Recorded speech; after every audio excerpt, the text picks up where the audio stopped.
চিন্তা করুন তাহলে আজকে আল্লাহ রসুলের জীবনে আমাদেরকে আল্লাহ রসুলের আদর্শে আমরা আদর্শিত হচ্ছে কিনা, আল্লাহ রসুলের জীবনে আজকে আমাদেরকে পরিবর্তন করছে কিনা। আমরা তো আল্লাহ রসুলকে নিঃসন্দেহে ভালোবাসি। যদি আল্লাহ রসুলকে ভালোবাসি তাহলে আমরা কি না বলতো, আমরা মুসলমান না, আমরা ইমানদার না। আবু সুফিয়ান তখনও পর্যন্ত ইসলাম গ্রহণ করেনি। আবু সুফিয়ান জালিদ রাদিয়াল্লাহু তাআলা আনহু ওনাকে বলল, যেটা জায়েদ বিন হারেসা হয়, ইনি আরেকজন, ইনি আরেক জায়েদ। ওনাকে বলা হলো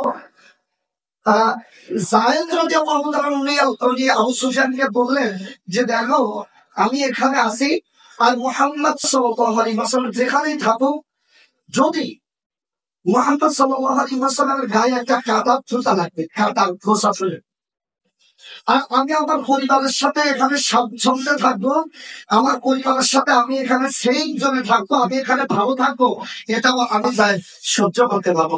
সুবহানাল্লাহ। এটা হলো আল্লাহ রসুলের প্রতি ভালোবাসা।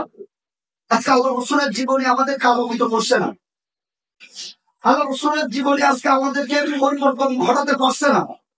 অথচ আল্লাহ রসুলের জীবনী পড়েই বড় বড় কাফের মুনাফিক তারা মুসলিম হয়ে যাচ্ছে।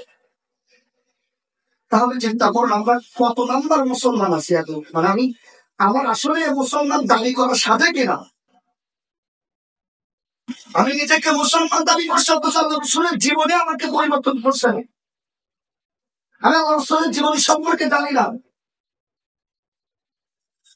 অথচ আমি সেরা সম্পর্কে ঘাটতে যে দেখলাম আল্লাহ রসুলের জীবনী সম্পর্কে বড় বড় বই লিখে গেছেন বড় বড় কাফের। না কাফের বলতে তারা অবিশ্বাসী, বড় বড় খ্রিস্টানরা তারা আল্লাহ রসুলের জীবনের উপরে বই লিখে গেছে। অথচ আমি মুসলমান দাবি করছি, আমি আল্লাহ রসুলের জীবনী জানি না, আমি আল্লাহ রসুলের আদর্শ জানি না, আমি আল্লাহ রসুলের কথাবার্তার ভঙ্গি জানি না, আল্লাহ রসুল সাল্লাল্লাহু আলাইহি ওয়াসাল্লাম কিভাবে আমার প্রতিবেশীর সাথে আচরণ করতেন জানি না, কিভাবে একজন মুসলিমের সাথে আচরণ করতেন তা জানি না, কিভাবে একজন কাফেরের সাথে ব্যবহার করতেন জানি না, কিভাবে একজন মুসলমানের সাথে তার সে ব্যবহার করতেন তা জানি না। আমরা হচ্ছে মুসলমান দাবি করে বসে আছি। একটা সময় ছিল মুসলমানদের চরিত্র দেখে দেখে ইসলাম গ্রহণ করতে মানুষ, কথা বুঝেছেন? শুধু মুসলমানদের চরিত্র দেখে দেখে ইসলাম গ্রহণ করছে, আর এখন আমাদের চরিত্র দেখলে শয়তানও দূরে দাঁড়ায় আসে। হ্যাঁ, মুসলমান শয়তান দূরে দাঁড়ায় হাসে আমাদের চরিত্র দেখলে। আমরা কত নম্বর মুসলমান?